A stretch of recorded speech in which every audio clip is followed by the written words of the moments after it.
আচ্ছা, সাধারণ গণিতের অনুশীলনে 7.1 সম্পাদ্য 3 নম্বরে দেওয়া আছে আমাদের ত্রিভুজের ভূমি সংলগ্ন দুটি কোণ 60 ডিগ্রি ও 45 ডিগ্রি এবং পরিসীমা দেওয়া আছে 12 সেন্টিমিটার। একটা ত্রিভুজ আঁকাতে অবশ্যই তিনটা মান দেওয়া থাকবে, তিনটা তথ্য দেওয়া থাকবে। একটা ত্রিভুজ অঙ্কন করতে তিনটি উপাত্ত লাগে, তার মধ্যে এখানে তিনটা কি কি দেওয়া আছে? একটা দেওয়া আছে পরিসীমা, মানে তিন বাহু সমষ্টিকে একসাথে দেওয়া যায়। ভূমি সংলগ্ন দুটো কোণ, এই দুটো কিন্তু ভূমির সাথে থাকবে। এক্স কোণ 60 ডিগ্রি, ওয়াই কোণ 45 ডিগ্রি। তাহলে আমরা ফার্স্টে কি করব? ফার্স্টে যে কোনো একটি রশ্মি নিয়ে নিব আমরা। 12 সেন্টিমিটার থেকে অবশ্যই বড় হবে এটা। যে কোনো রশ্মি ডিই, তোমরা নাম দিয়ে দাও আমার সাথে সাথে, আমি যে নাম দিচ্ছি নাম দিয়ে দাও।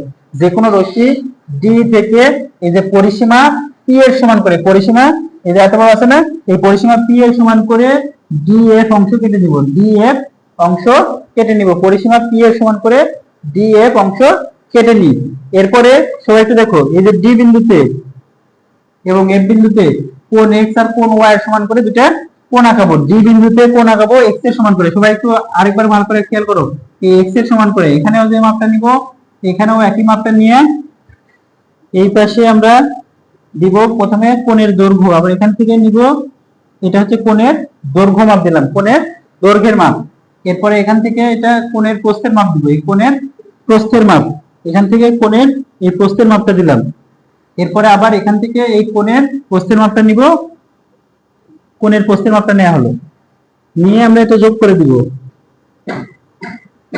এটা দিলাম এম, এটা যোগ করে এটার নাম দেওয়া হলো এন। তাহলে দেখো এখানে এটা কোণ আঁকালাম এক্স কোণ, কি কোণ? এটা নাম কি? এফ ডি এম সমান কোণ এক্স। আর এখানে এটা হচ্ছে কোণ ওয়াই, ডি এফ এন সমান কোণ ওয়াই আঁকানো হয়েছে। এরপরে দেখো এদিকে দেখো, এই যে এক্স কোণ, এই এক্স কোণকে আমরা এখন সমদ্বিখণ্ডিত করব। কি করব?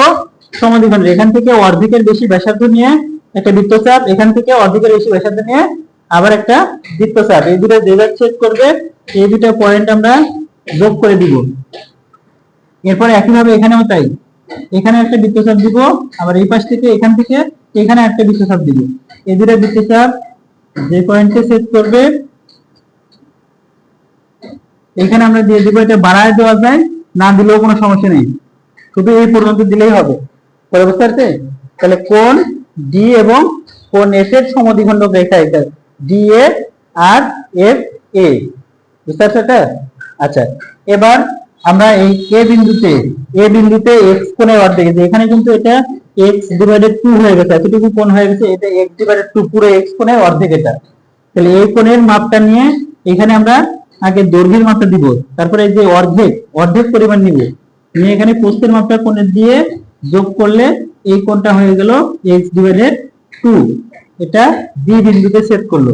একই রকম ভাবে এখান থেকে এই মাপটা নিয়ে এখানে এই মাপটা দিব আমরা প্রথমে, তারপরে প্রস্থের মাপটা নিব এভাবে দিয়ে এটা যোগ করলে এই কোণটা হয়ে গেল y ডিভাইডেড 2, আর এটা দিয়ে দিলাম c। বুঝতে পারছো এটা?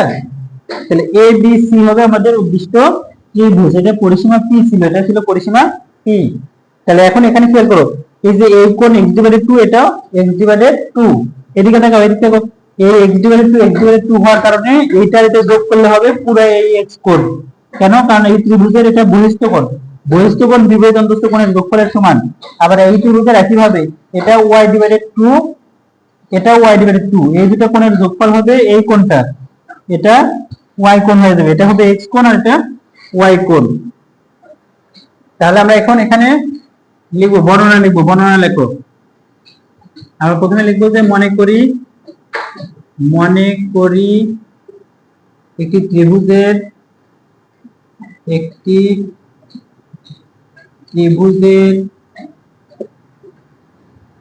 পরিসীমা, আচ্ছা ভূমি সংলগ্ন দুটো কোণ দেওয়া আছে ওইটা আগে লিখে নিই। মনে করি একটি ত্রিভুজের ভূমি সংলগ্ন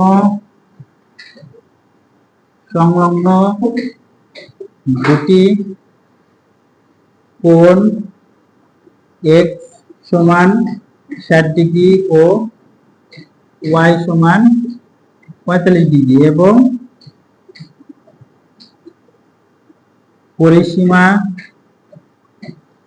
পরিসীমা p সমান 12 সেমি দেওয়া আছে ত্রিভুজটি আঁকতে হবে।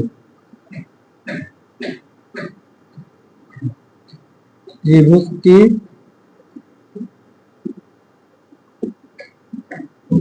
আঁকতে হবে। বিবরণ, এখন অঙ্কনের বিবরণ। প্রথমে আমরা কি করলাম, যে কোনো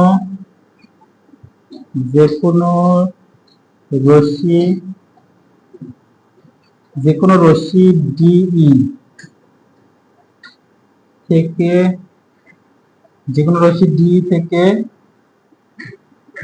পি সমান ডিএফ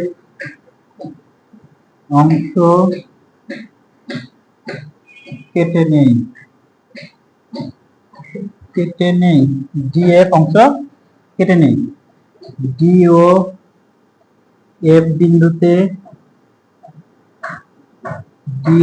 বিন্দুতে কোণ এক্স সমান কোণ এফ ডিএম ও কোণ ওয়াই সমান কোণ ডিএফএন আঁকি।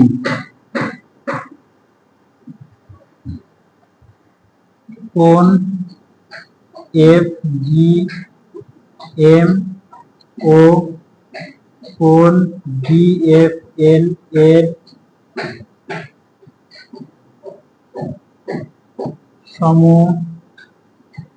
সমদ্বিখণ্ডক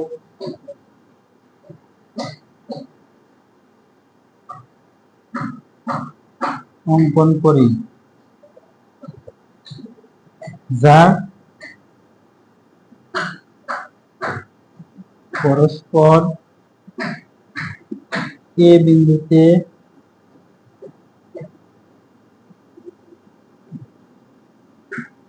ছেদ করে।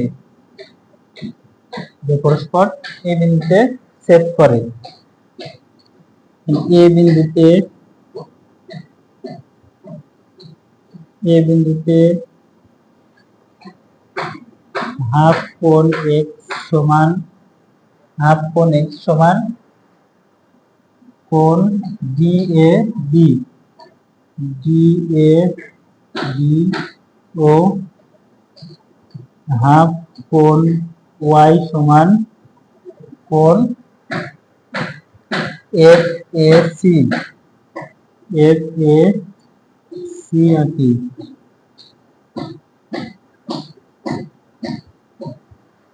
এবি ও এসি রেখা ডিএফ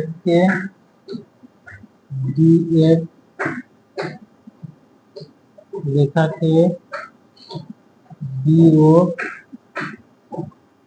সি বিন্দুতে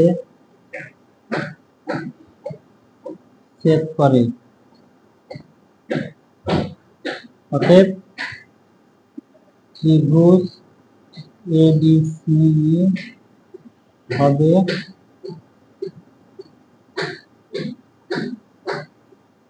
উদ্দিষ্ট